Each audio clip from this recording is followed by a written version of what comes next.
Hooty hoo! Hey guys, I am back with episode 11. Alright, so people are like, oh, he sounds chipper today. Well, that's today. The other day, not so chipper. No. I was ready to quit. Now people are going to be like, oh no. Now, I guess since I've been talking about depression, suicide, and all that, I should expound a little more on what quit means. I mean, quit the podcast. How serious was I? 30-40%, but enough to where it was, I had a lot of doubt in my mind. And I talked to, of course, Suellen, who's on this episode, and, she made me realize, this platform, we don't normally have something like this to speak, and to have it is awesome. We need more people doing this. Like, I know a person named Emily, and she has her podcast called My Violet Light Streams. It's good. She tells her stories, and hers are a lot shorter than mine, so she puts out a lot more content technically. Maybe 4 or 5 minutes at most. I mean, I'm sure there's a couple more that are longer, but she just answers questions that she thinks need to be answered, and they're good. She has a nice voice, and she's, a sweet person, so please check her out. So, I think we need to stick together because, like I said, I had so much doubt, and I wanted to give up, but it's like, I read some of the comments that people posted, and I got a lot of 5 stars, and it's really kind, and I'm not used to that kind of stuff. I'm not used to having people give a shit. Obviously, I've talked about that many times, and, I'm getting used to the idea of having good friends now, and receiving love from people that I don't know, and it's awesome. I really, really do appreciate it. And I hate to say this because I say we need to stick together, and then I'm going to ask something of you, but I need you guys to post 5 stars if you feel that way. Not swaying you in any way. Just think about it, and comment especially, it gets me on the newly noted, hey, you should check these out, especially on Apple. It'll be on the front page. I mean, they have 60% of the market of podcasting, so it's if you're on that page of hey, you should check this out, it's your numbers will go way up. So please guys, the more you do it, the better. Like I said, I'm super grateful. Let's just stick together. If you want to make real change, whether it's the racial things going on now, whether it's the political crap, anything you need change, like what I'm doing here with the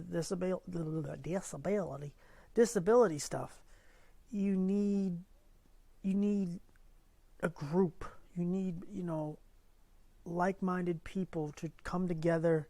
You don't even have to have the same mindset, but at least come together for a common goal to make real change. And we could do it. But it can't just be me. It can't just be Emily, and it can't be a few others. And that's why Suellen is an important episode to me, because she is huge into advocacy, and she's very well spoken, and she says she says what's on her mind. And just like me, I'm not portraying to be anything. This is who you get every time. I don't have anything else to offer you, and she is who she is. I know her through work. She's one of the first people I met here when I moved down from Philly, which is 4 hours away, and she just was so kind to me, and then over the months, then it was oh, you want to be on our trivia team, and then and then I'm in her daughter's wedding, and all her cookouts and all these things, and it's this woman didn't know me for shit. And so I'm forever grateful and loyal to her and her husband Mike and daughter Erica and her cousin Rachel and her mother, and just her whole family's treated me so well, even though I'm an awkward just doofus. But she jokes that I'm adopted and we're family, and I really do feel like I am family with them, and I mean that, and that's a lot for me to say that, because it's hard for me to get close to anyone. So yeah, I will always be loyal to Suellen for that. She's one of my best friends, one of my favorite people I've ever come in contact with. So please, I hope you guys support her.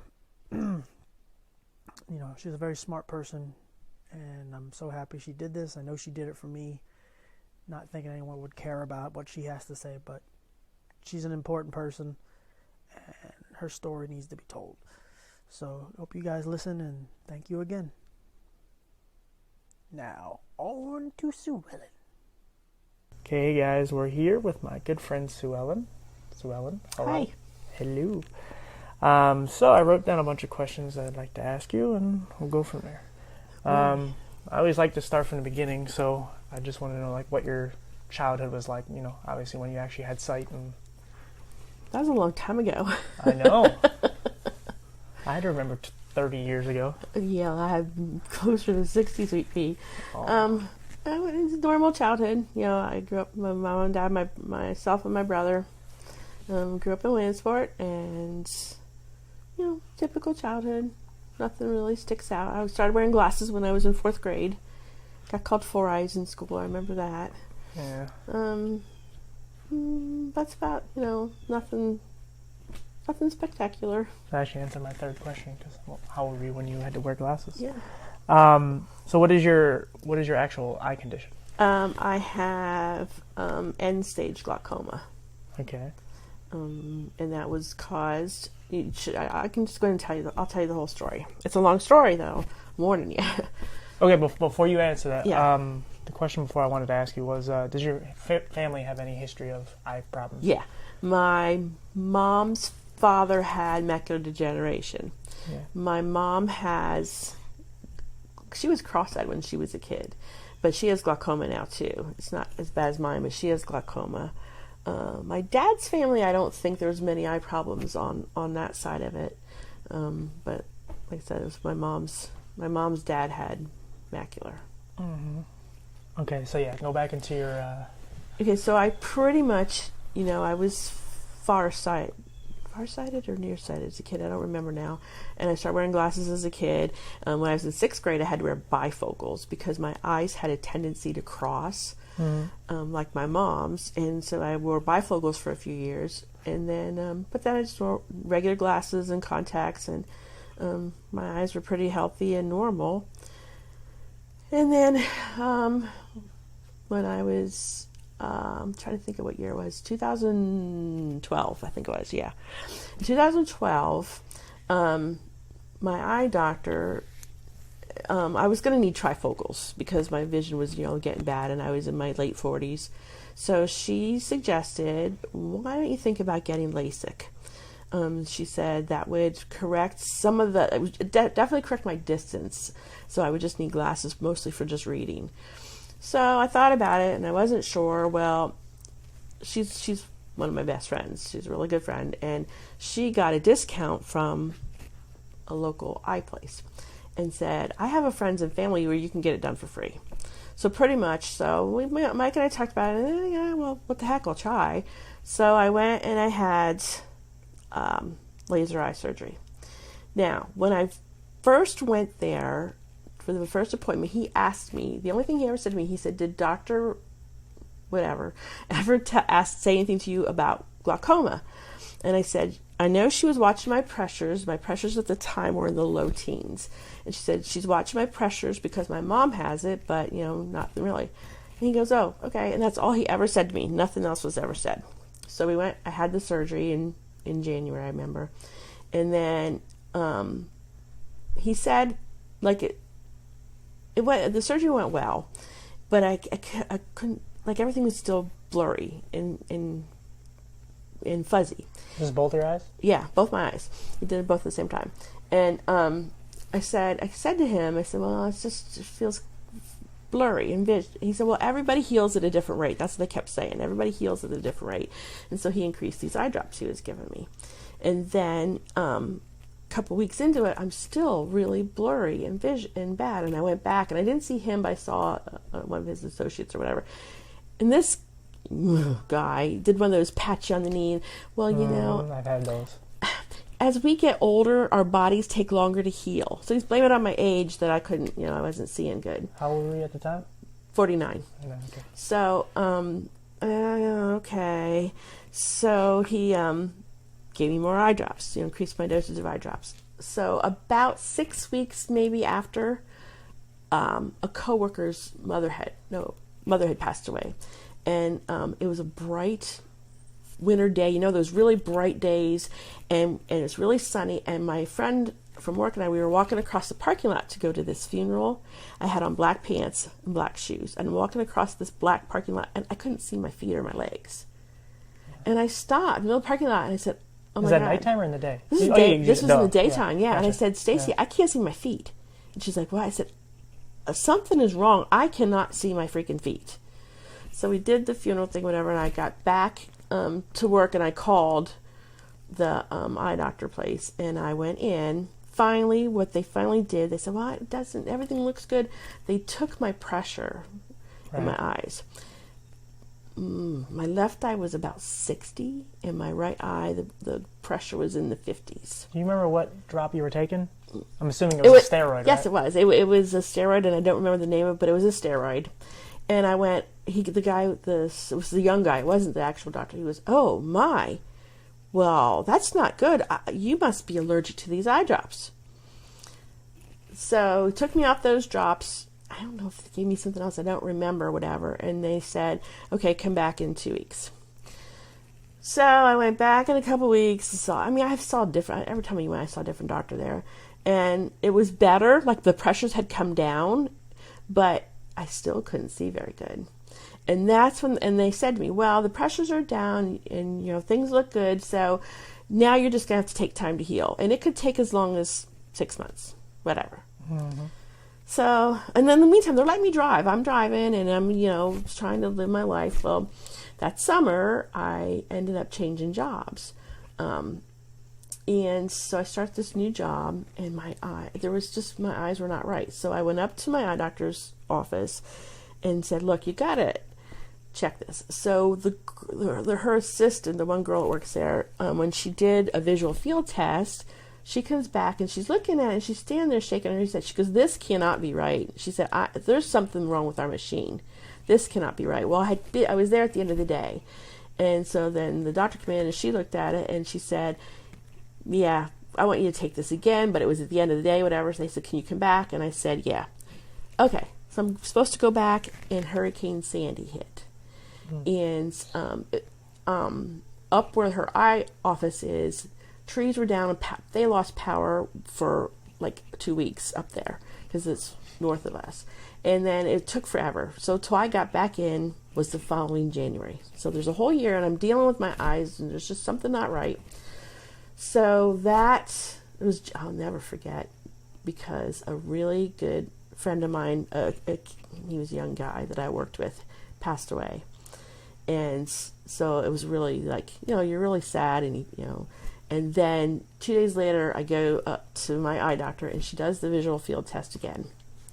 And then she did another one. She did 2 in a row right there. And so I went in her office, and it's funny because Mike and Erica, we were all up there at the same time, all had these appointments, right?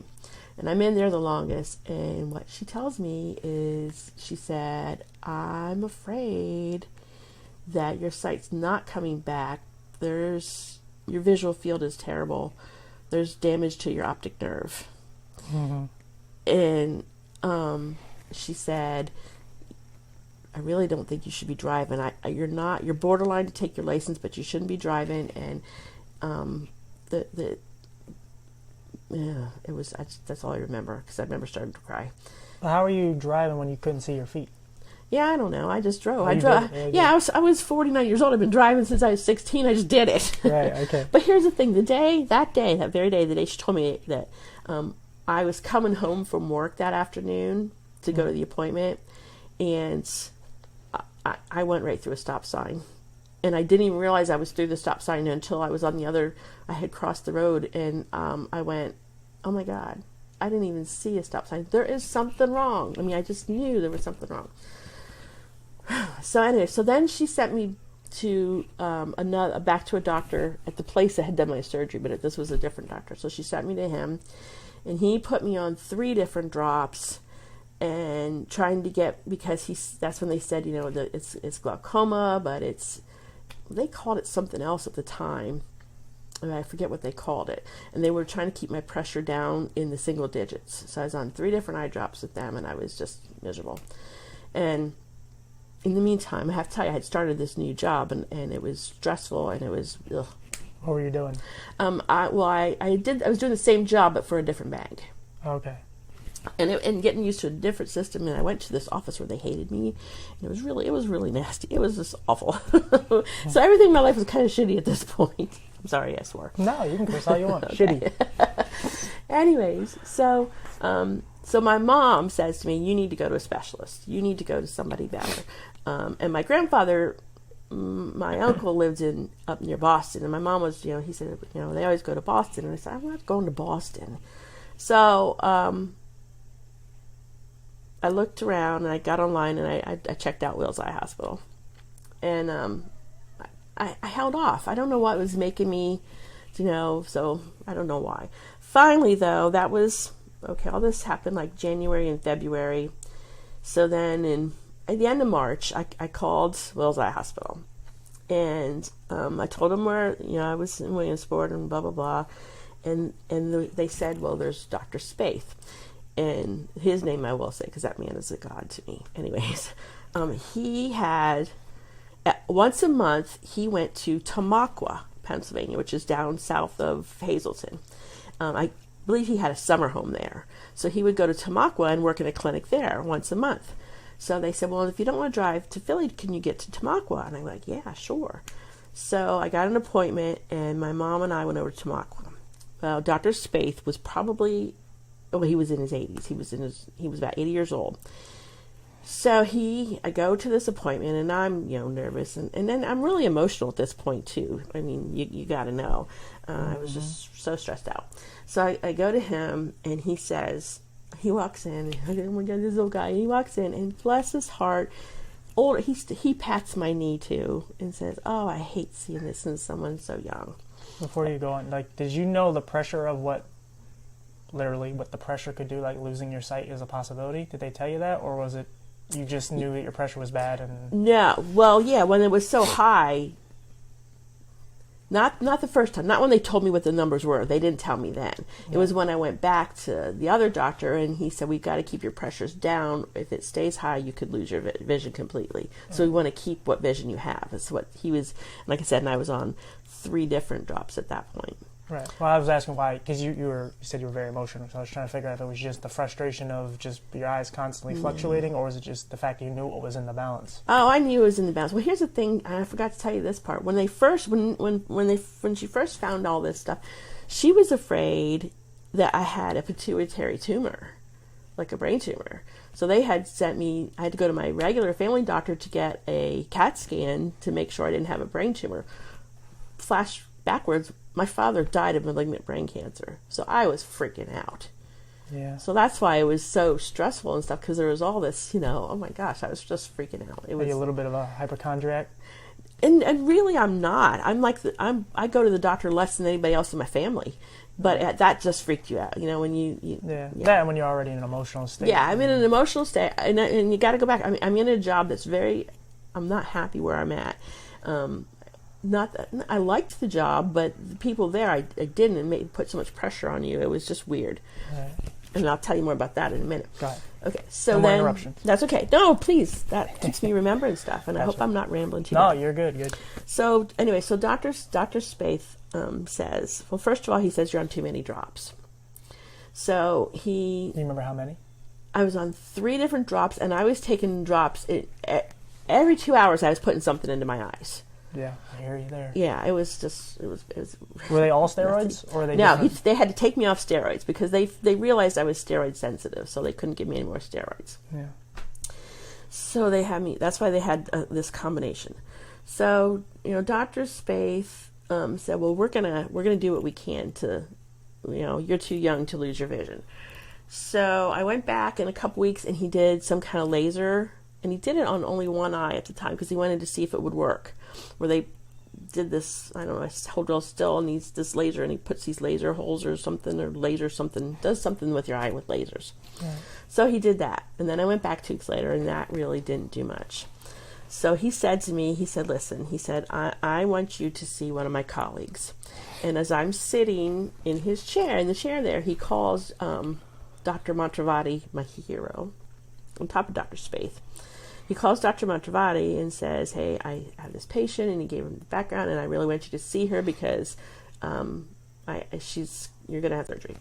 So, anyways, come to find out, though, when I looked up Dr. Spaeth, he's written textbooks about glaucoma. He was one of the leading glaucoma doctors in the world. And he's done lectures and books, and fascinating man. He was really, and he's such a sweet person. But anyway, so he sent me to Philadelphia. So I go to Philadelphia and I meet Dr. Montravati. And they have a lot of good eye doctors down there. They really do. And John Hopkins too. So Dr. Montravati, and he said, yes, we're going to do surgery. So in August, I believe it was, he did my first eye. And I think they did my bad. My left eye is my bad eye. I think they did my left eye first. Okay. Yeah, he did. He did my left eye first. So that's the one that the pressure was higher? Yeah, right. Yeah. He did my left eye first, and then in October he did my right eye.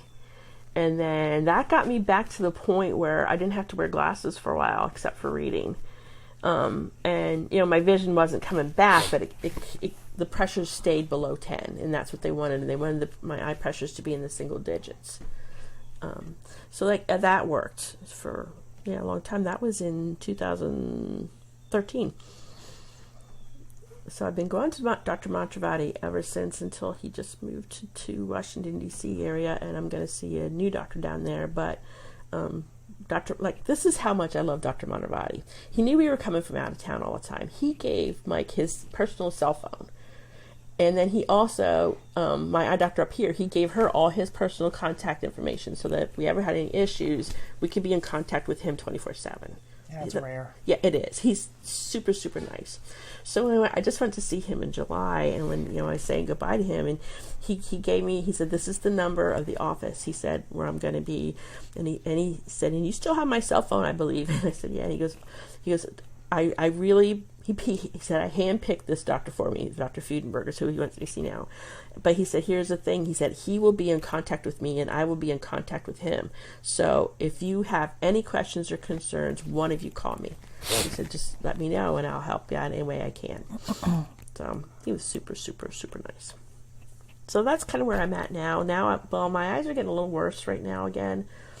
Wasn't there a surgery that had something to do with it that kind of messed it up too?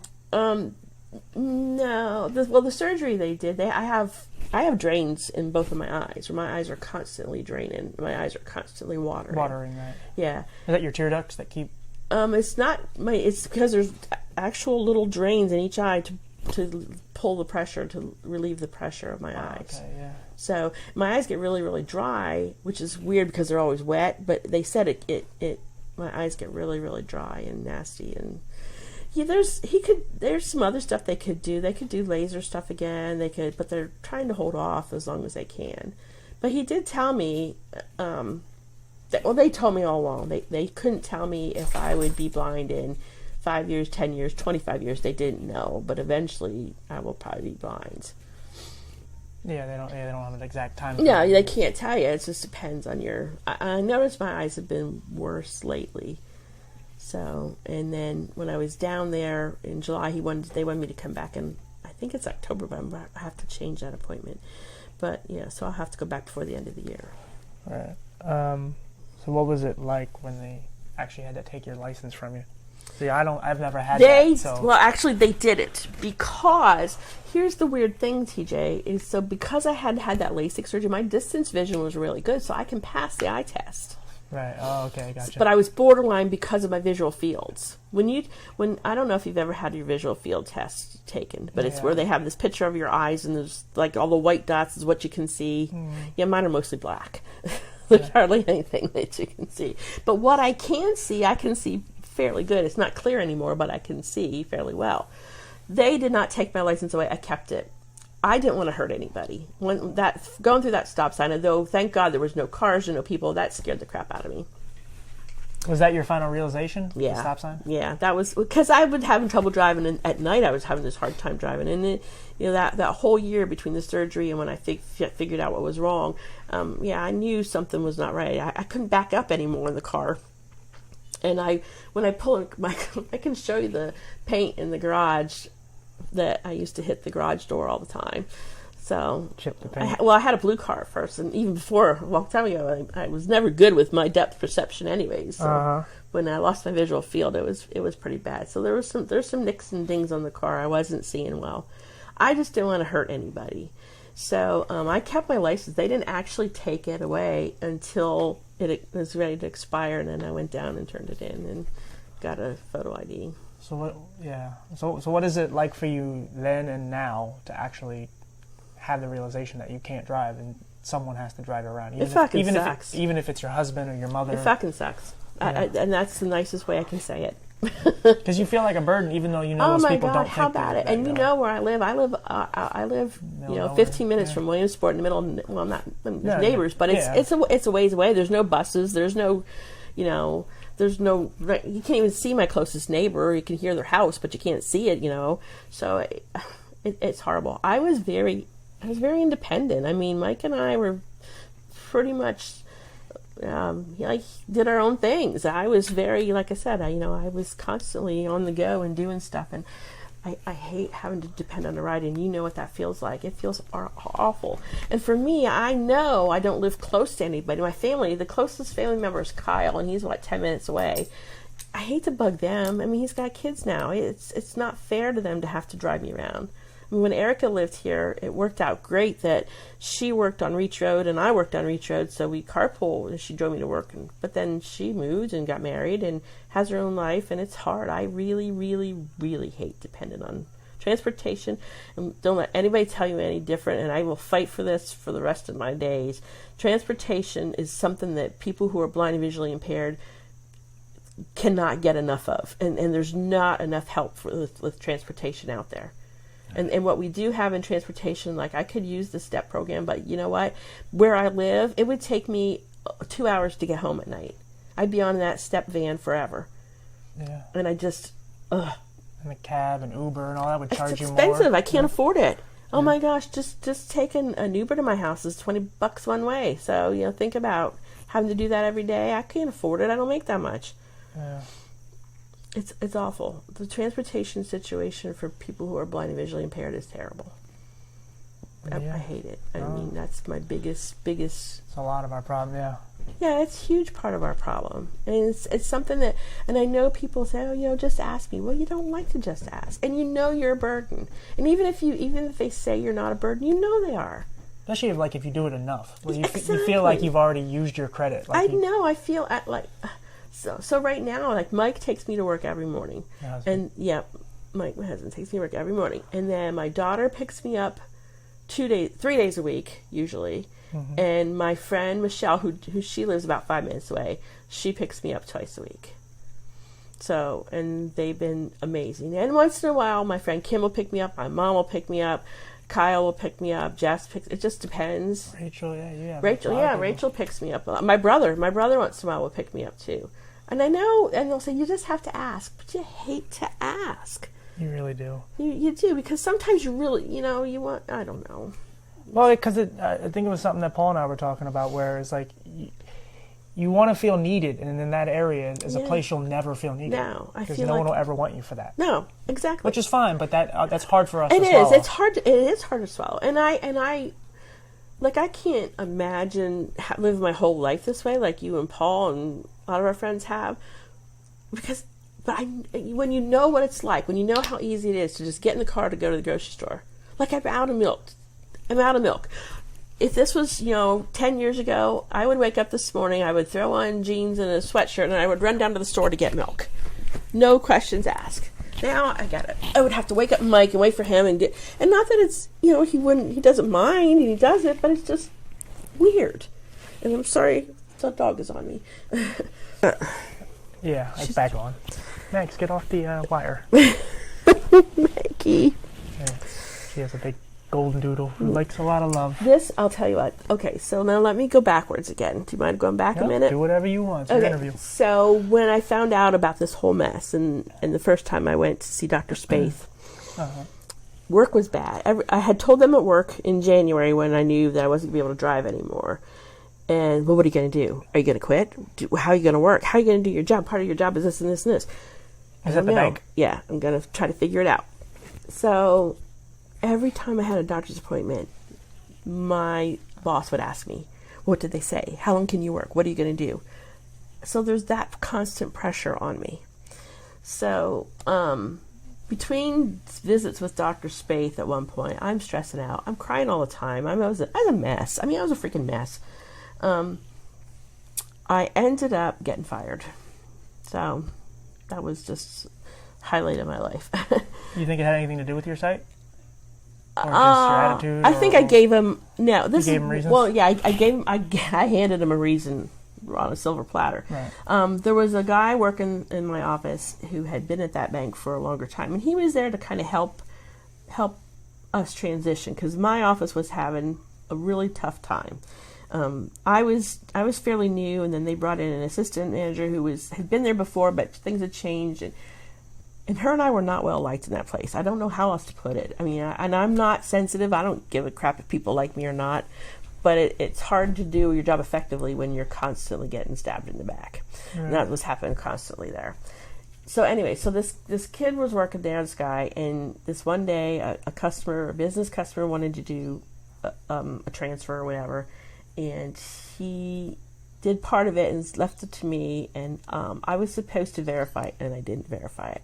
I got busy with other stuff and whatever, and I didn't verify it. I just took his word for it, and it turned out it was a fraudulent transfer.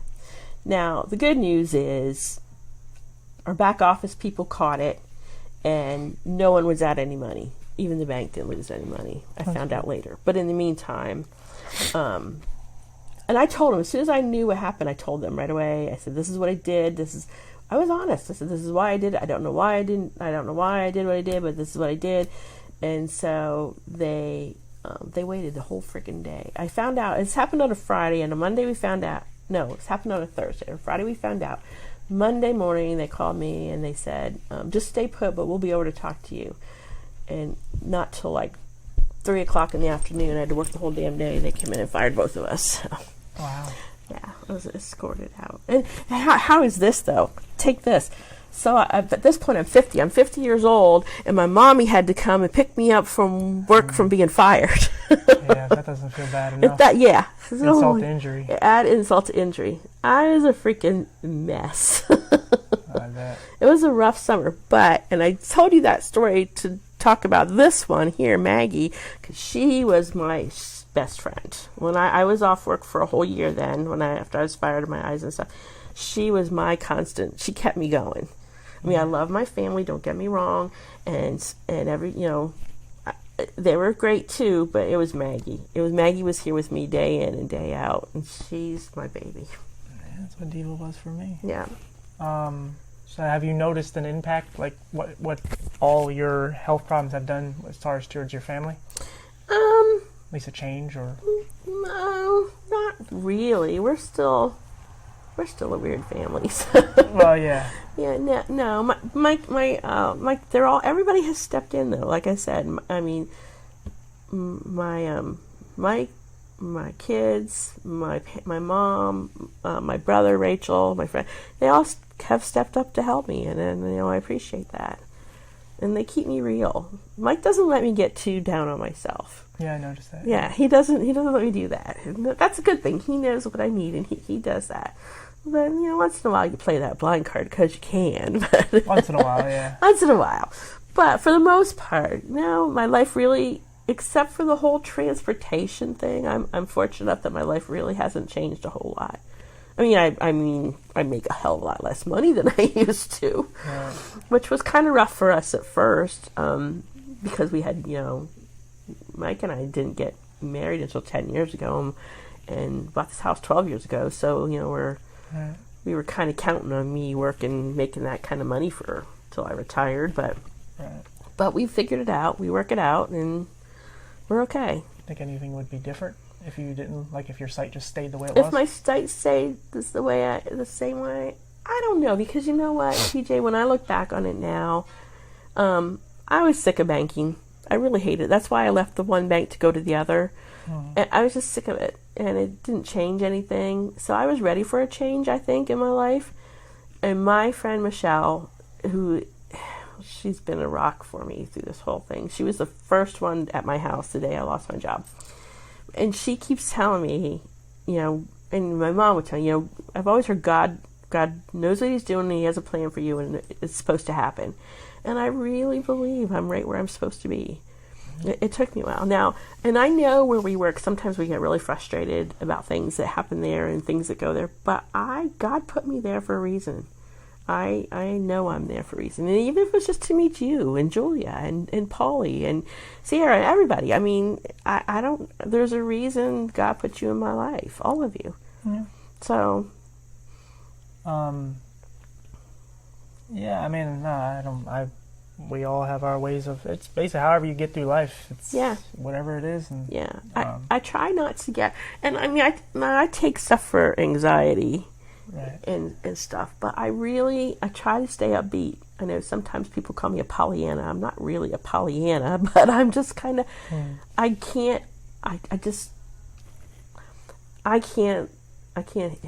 stay depressed. I can't stay down. It drives me crazy. I don't know. I like to see the bright side of things. Life is too short. I guess my dad was 49 when he passed away, and I have a bunch of cousins who all died before they hit 50. So I know how life can be short, how short it can be. And so I just want to make the best of it, and I'm going to see as long as I can see, damn it, and I'll keep fighting.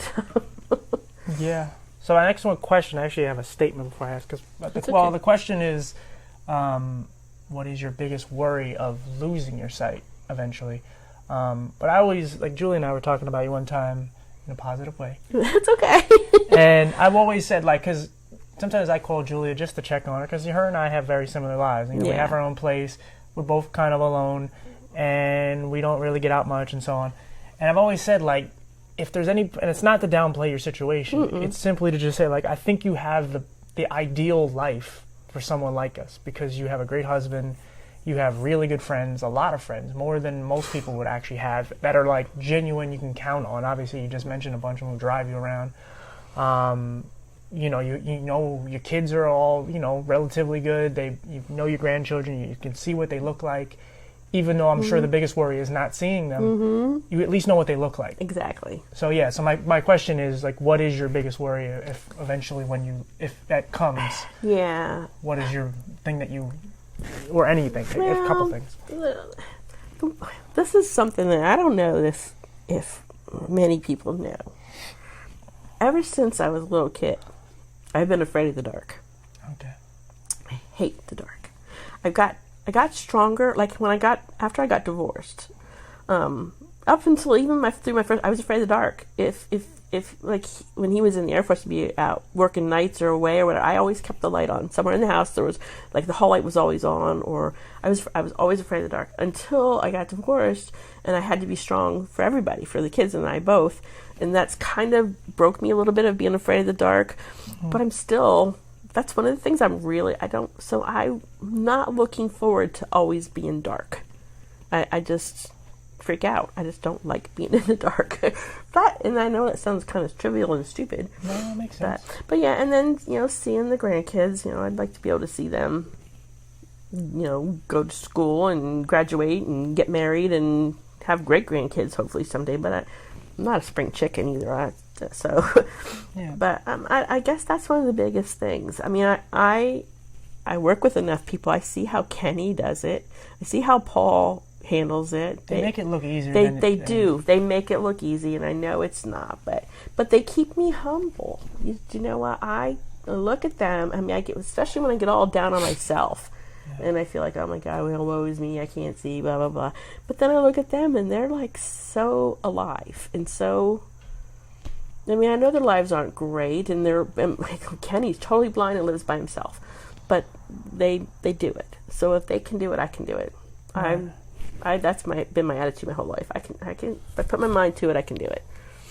So what's, I mean, you're kind of answering it, but how's your depression and anxiety just today? Today, well, I'm a crier, but I've always been a crier. Right, I mean, I cry when I'm happy, and I cry when I'm sad, and I cry for other people. People I don't even know I cry for. But I'm not too. It's not too bad these days. I mean, I take a citalopram once a day, low milligram. I've been taking that forever. What is it? Citalopram, it's called. Yeah, it's still off. Yeah, but it's a really low dose. I take one a day, one every night before I go to bed, and I know when I don't take it, I get fidgety and I do get I cry more and I get kind of depressed and down. And Michael say, "Have you taken your pills lately?" But so I try not to take it. I take that, but I don't feel like I'm excited about things right now, and that's a good thing. I'm positive things.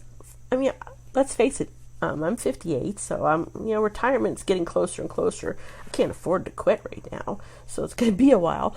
And but I'm getting involved at work with NIB and Unique Source with the advocacy program, which I've been going with Brian to Harrisburg to meet some of our state representatives and state senators, and I was supposed to go to Washington D.C. to meet some actual senators and congressmen down there, but COVID stopped that.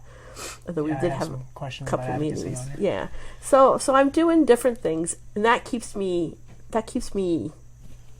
from getting too depressed, I think. Yeah, this is a question that I thought of because I don't know where my site's going. There's been inklings of it might get worse, it might stay the same, blah blah blah blah. So I don't know, but yours is pretty certain. Mine is certain. There's nothing they can do for me. I mean, there's little things, but I will lose it eventually. Yeah. So basically, the question I came out with this one because I was just I was wondering what this would be like. Like, do you think it actually, in a weird way, when your sight goes, it might take some of the pressure off of you? Because you have that cloud over you that is it's gonna come. I don't know, because right now I really try not to think about it. Right. You want to pause it? Alrighty, we're back now. So I had a phone call. Sorry about that. But yeah, so the question was, do you think it would be better off if you were to lose your sight quicker than later because of it might take some of the pressure off of you of having that cloud over you? And no, I don't think so. Okay. I think I'm okay with that cloud over me. Okay. I mean, I guess, I'm okay with that. I'll hang on.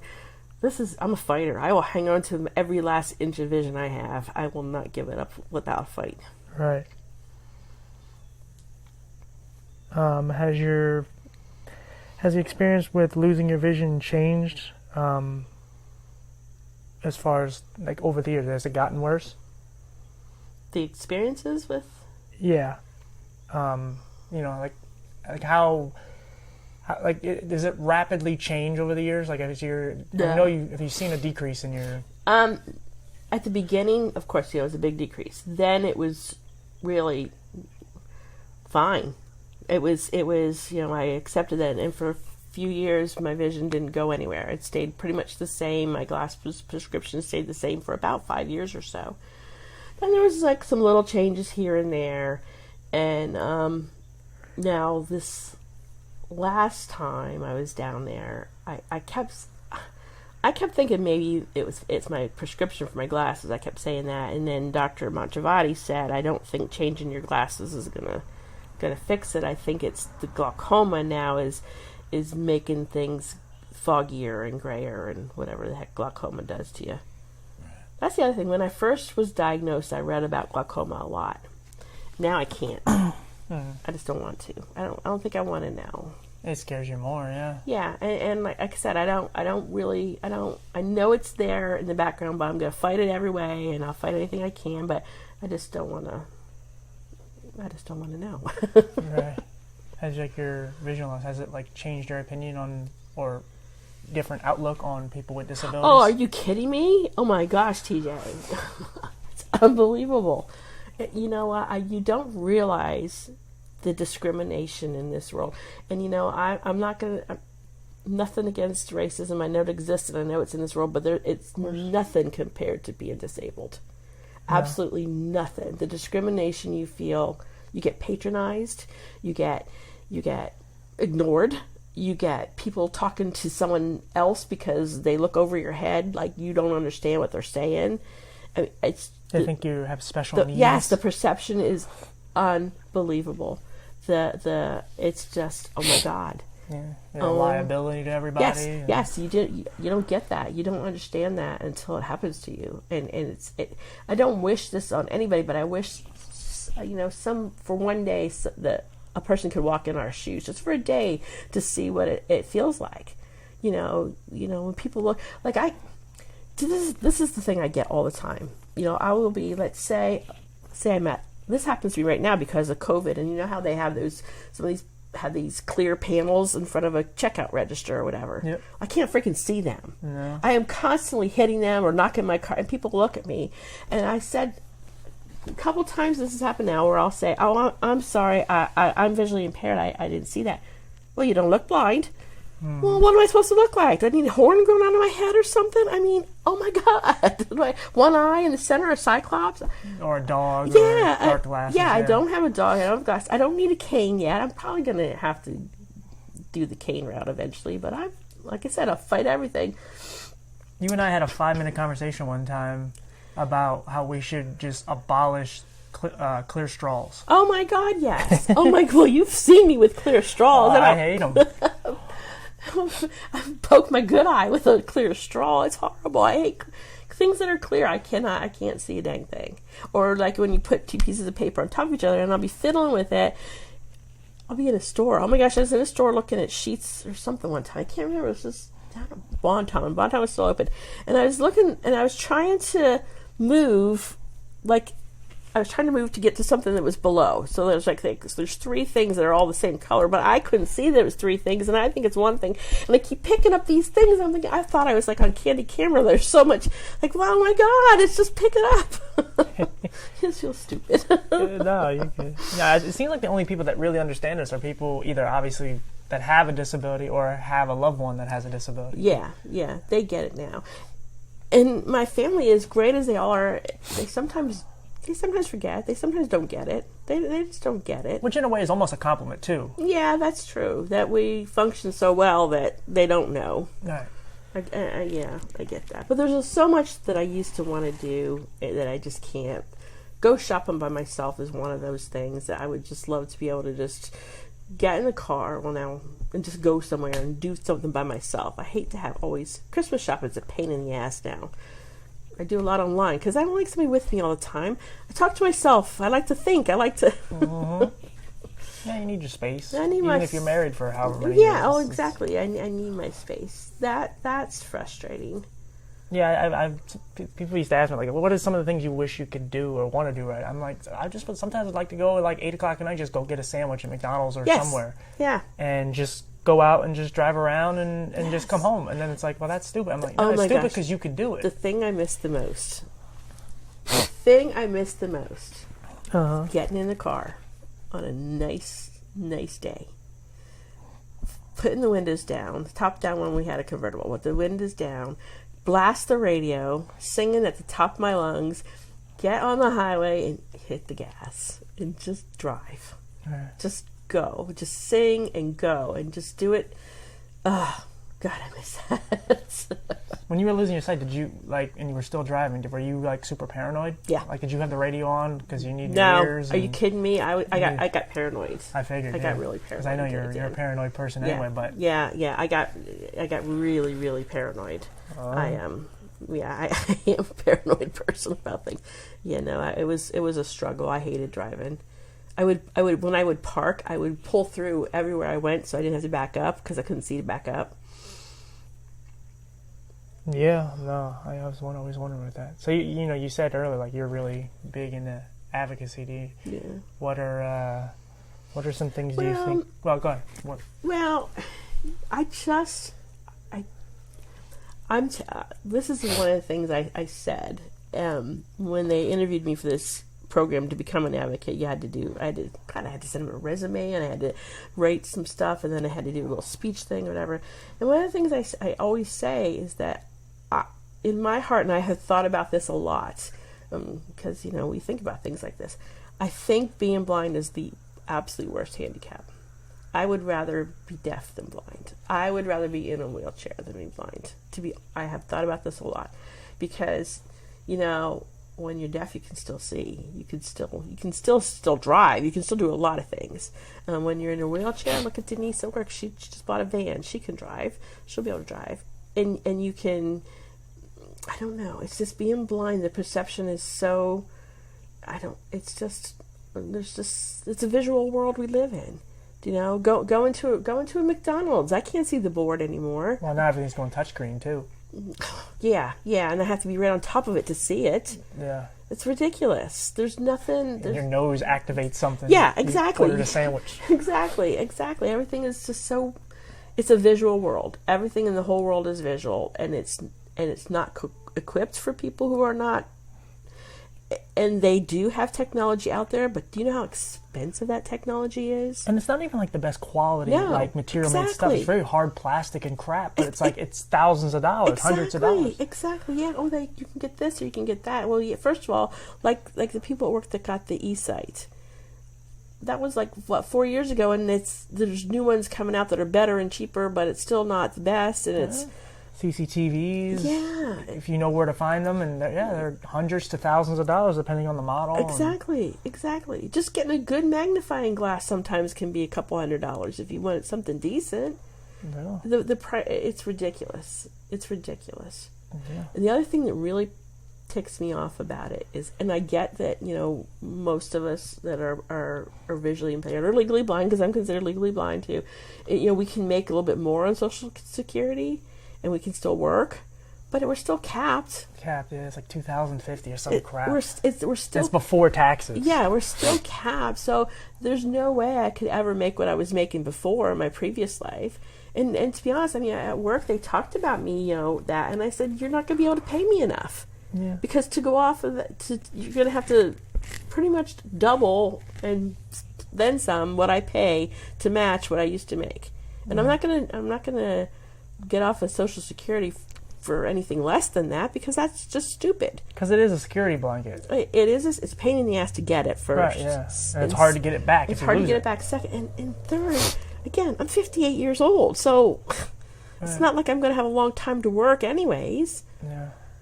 Yeah, that extra money does help. Yeah. But people think like it's just like when we get laid off, it's like, oh, but you have that. But you have that, yeah. And that's bullshit, because that may cover rent. For a lot of people, like, that covers my rent. Other than that, like, that doesn't even pay my house payment. Right. What I get. So give me a break. Yeah, it's crazy, and they just don't get it. People who do not live in the world that we live in, they just don't get it. Yeah, I mean, pun intended. They're blind to what we actually exactly. go through. It's a good pun too. It's the truth. It is the truth. Yeah. So what are some things you feel like you want to change through advocacy, even if it's not through work, if it's just you and you're like, or what are some things you think need to be changed, even if you can't do it? First of all, there needs to be more awareness. I think people don't really realize how many people actually are blind or visually impaired. Yeah. I think that there needs to be awareness, and then there needs to be some type of reforms that help us on the transportation side. Yeah. Public transportation is a pain in the ass when you're blind. You can do it. I mean, people ride the bus all the time, and I get that.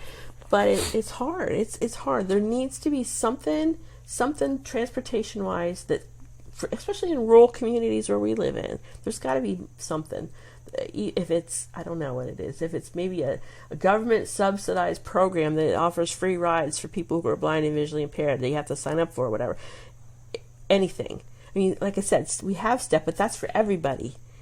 You know. Yeah, and they have like the elderly take the bus for free. Yes, like that. People who are blind and visually impaired should have free transportation.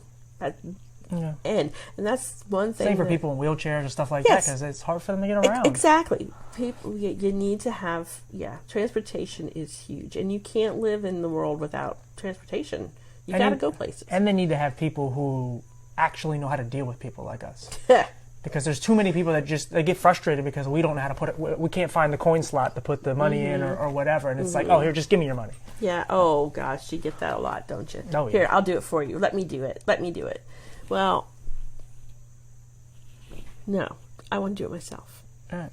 let me do it myself. Because you said you're older, and I mean I'm 31, and it's like I'm tired of being treated like a kid sometimes. Where it's like, oh here, I'll do it for you. Yeah, exactly. I have to let. Okay, yeah, we're back. But yeah, it's very hard. Like I had drivers literally just drop me off at the wrong stop, and they look at you like, well, you should have grabbed the little wire to pull it down, or you should. And it's like, dude, my eyes are really bothering. You know where I'm supposed to get off, and it's like, Exactly. It's super frustrating. And I guess I'm spoiled, and I know I'm spoiled. I'll tell you I'm spoiled because I refuse to ride the step. And I told Mike from the start, I'll go back to work, but I'm not riding step van. I've heard too many horror stories about how long it takes somebody that works in South Williamsport, and we're over in Williamsport, it still takes them an hour to get home every night because they have to drop 10,000 other people and pick up other people until it's ridiculous.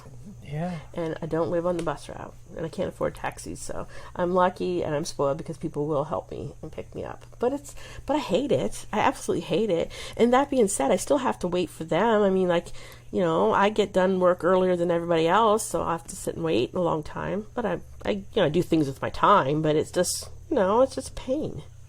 Yeah. Transportation. If I can change anything, if I can find a way to fight for anything, I want free transportation for people who are blind and visually impaired. Yeah. That's it. That's what I want. Yeah, that's one of the biggest things for us, period. Yeah. It's not fun at all, and like I said, it's either your family, if you have them, if you have good friends or good family that actually will take care of you, but most of us don't have that. No. And some of us do, but we have one or two people, and it's like once they're gone, or we're not talking, or they're not in town, or we're screwed. Exactly. And that's why I've always said, that's why Julia and you and I, we try to stay as close together as possible, because if we don't stick together. If we don't, Yeah, then we don't have anyone. Because I think part of us where our biggest problem too is we don't want to stick together because we're so afraid of just being, obviously we have never been really accepted by the world, and then we're pushed away all the time. And it's a lot of us, when we actually need to fight together, it's oh, I don't know what that's like, and I don't want to be involved. I'll just stay on the sideline, and it doesn't help. Yeah, that happens a lot at work, doesn't it? Anywhere. Yeah. I've had many friends who have disabilities, and it's not that you give up, it's just that you just don't want to. You just don't want to draw more attention to yourself, so you just stay quiet. And well, even this, I knew you would say yes to this, but there's so many people, even like Julia, she's like, well, I don't think anyone would care. It's like, Julia, you have a great story, you're charismatic, you're funny, and people just need to hear your voice, because the more people that speak up, the better. Exactly. People need to hear us. They really do. And I don't know. They just people need to know that we're people too. Yeah. And but we get, it feels like you get forgotten a lot. It feels like you get forgotten a lot. And I'll go back to advocacy in that same vein. One of the things that I was on 2 Zoom conference calls this week. One with State Senator United States Senator Casey's office, and then a congressman from the Pittsburgh area. I think it was with him. One of the things that they were talking about on this call, well, they wanted to know how we dealt with COVID at work, and it would be in our nonprofit agencies, because we supply the military, we supply the federal government, we supply the state government with stuff. We were deemed essential workers. So we worked all through COVID. We didn't take off. People that were over 60, they sent them home, if you remember. Mm-hmm. People that could work from home and that had children or pre-existing conditions, they did that. But the rest of us, we went to work every day during this whole pandemic. We haven't stopped going to work.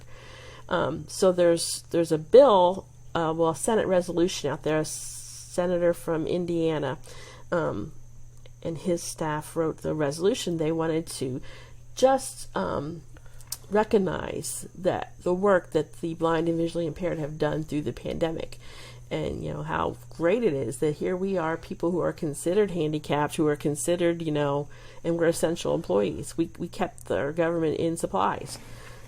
However, politics gets involved in that. So Senator Casey's office said he won't support it because he doesn't like the language, the way it's written. It's not more inclusive, and it just boggles my mind. It just boggles my mind that how could that be? Well, there's other handicapped people that were essential too if they worked in other places. Okay, so just make it for all. Include them, yeah. Include them. I don't care about that, but don't not support it. Yeah, right. Just add and, don't subtract. Yeah, so the political part of being an advocate sometimes gets very frustrating. Mm-hmm. I think that's for anything, though. Oh, yeah. And politics and money. And it gets involved in everything, too. Politics and money, it ruins everything. It really does. Any aspect, any country, anywhere you go. Exactly. It's just greed. And corruption, it's everywhere. We can't fix the world, but, we can try to, I think, like I said, my thing is transportation, and that's a wagon I'm not going to jump off until I can't jump anymore. All right, you just ride it until it falls off. Ride until the wheels fall off. Yeah, I'll keep riding it, because that's just something I think is only right. It's only fair. We should have free transportation. It's not our fault. It's nothing that it's just not fair. There's an answer for everything. It's just people don't want to take the time to find the answer, develop it. We see it where we work or anywhere. It's like even people tell us what our limitations are, and it's like, just let us find the way to do it. That's something that really, really frustrates me too, is we get painted into a box. We get put into this little box, and they don't let us out. I'm not saying that happens to me, because I've got enough mouth in me that I hear you. That's why we get along so much. And that I fight for what I want to do and what I want. But yeah, I get frustrated that people do sometimes get these labels put on them, and then they're stuck with that label forever, and that shouldn't be. People need to. Well, as I was saying, Sophia, we're basically just the wheelchair logo. Yeah. Like and it doesn't matter how able you are, how unable you are. It doesn't matter. You're the same person. You get paid the same. You get looked as the same, even though you could do more than probably most of the people with sight. It's just you need a different way around. Exactly. You need an alternate route. And something that frustrates me, and I don't want this to come out sounding wrong, but when I go to NIB, I've gone to 2 of the conferences and things now, sometimes I feel like we're the token. We're the blind. We're the little performing bears. Right. We do the blind show so that everyone else does the work to get us the money, because we're not good enough to do it ourselves. So they have. Do you know what I'm trying to say? Yeah, because it's sad. Like because we need money for all these nonprofits that have disabled people, and unfortunately, you almost have to guilt them into making you feeling bad for you. So it's like a dog and pony show, and we have to go and put on a show for. But I don't know. I just kind of feel like sometimes that whole point is lost. You go to some of these conferences.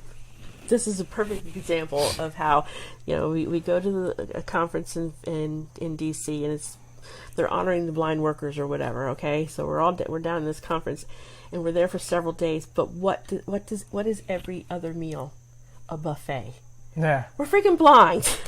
We can't see good, and they stick us in a room with tons of chairs, and they give you a buffet to eat. Right. Give me a break. Do you not know why we're here? And see, like, a buffet is fine. Like, if we were by ourselves, we'd be fine. But it's like, we know we have to reach across other people's food, and sometimes we're going to have to actually touch it, and it's super frustrating. It's hugely frustrating. I won't even go to a buffet now. I might with Mike or something, but you know what I'm saying. I mean, Mike was with me, and so he'll help me and stuff like that. But it's so frustrating that you're doing this for blind people and you serve them a buffet. Stupid. Yeah.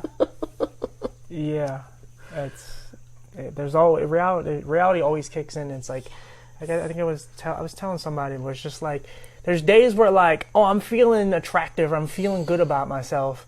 And I'm just like, all right, cool, I like my outfit or whatever the hell. And I'm walking around, and then my grandma says, can you grab that for me? And I go to reach, and I miss it entirely. Mm-hmm. And my whole coolness, my whole, like, swagger is completely stripped from me. Yeah. And I just feel like a complete child and an idiot. And just. Well, mine is. My well, I remember last couple weeks ago, remember the jar thing? Yeah. Yes, you were here. You witnessed that. That's why I came in and just kind of was there for you, because I knew. And bless her heart, my family thinks I'm mad, and I'm mad at them, or it's not. I'm mad at myself. I just ticked off that I just dropped something in front of everybody and smashes everywhere, and it's glass, and now I can't even see it to pick it up, and that just makes me madder. Yeah, because there's sometimes I'll do something and I'll go, that wasn't because of my sight problem, because sometimes you just do something stupid, but yeah, that was literally because you couldn't see. That one was I couldn't see what I was doing, and I did it. I know. Mike is good though about pointing out that is you're a klutz, dear. You've always been a klutz. Yeah. Well, that's why he diffuses he keeps me real. Yeah. I remember he just came down. He's like, "It's okay, dear." I got it. It was over. He comes over and he cleans it up for me. That was it. Yeah. Lets it go. Yeah, he kind of needed that balance because it's you know we are pretty... again, and I'm not super religious, but God makes things happen for a reason. God put Mike in my life to help me through this. Yeah.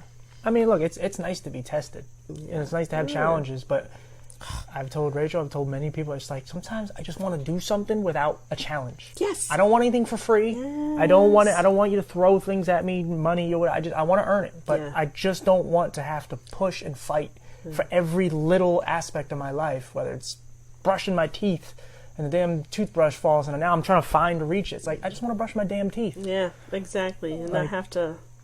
Not have everything be a constant.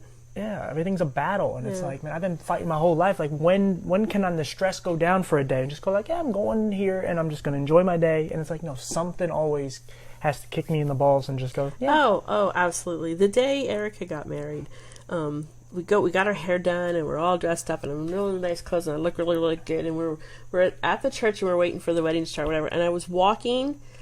I don't remember where I was going, somewhere to do something, and I don't even know what it was, and I'm feeling really good. Okay, and I look good. I look at them. It's a good day. And freaking all these people are coming in the door in the back of the church, and didn't I trip? And I just went to stop, and I smacked my hand into the wall, which even brought more attention to me.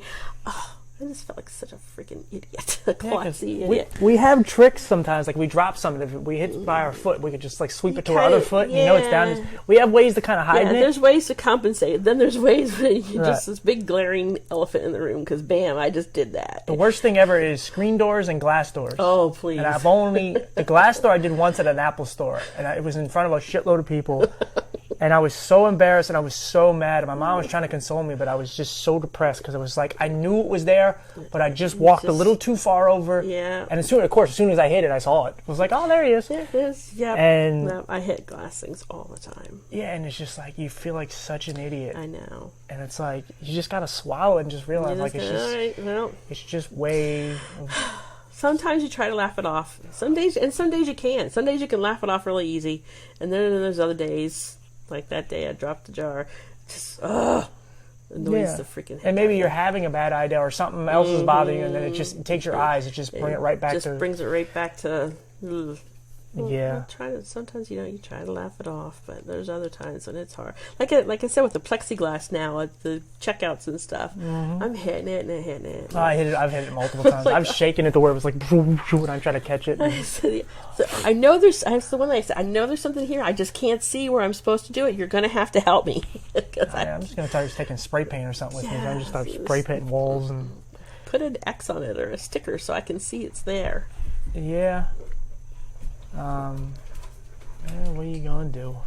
Do you have any final words or anything you want to say? No, I'm really glad you're doing this, TJ, and I really... I'll let her bark. I really hope that some of our other friends will do it with you, because everybody and has other people a story. We don't even know. Yeah, and people don't... Everybody has a story, And sometimes, like listening to Paul, when I was listening to his, it kind of... I was having this crappy day, but it brought me back it grounded me back down to say, you know what? Here's Paul, and he can do it. If he can do it, I can do it. Yeah. So you just need to, I don't know, people need to be nicer to each other and listen to each other and learn from each other. So yeah. Well, that's why I said in the depression episode, like, it's simply like you could be the last person that basically ends their life. Yeah. Because just be kind to people, because you never know what your outcome or your impact can be towards a person who's already feeling shitty. Right. And it's like if they have crappy eyes or ears or whatever, and they're just depressed, and it's like you just you just treat them like garbage, and they were like, you know what, today's going to be my good day, and you just strip them of all that. Yeah. So we need to be kinder and gentler, and we also need to be more aware of people around us. We need to be aware of what they're going through. It's not always just about us. I mean, that's one of the things too. It's not always, you just gotta be aware that there's other people going through things too.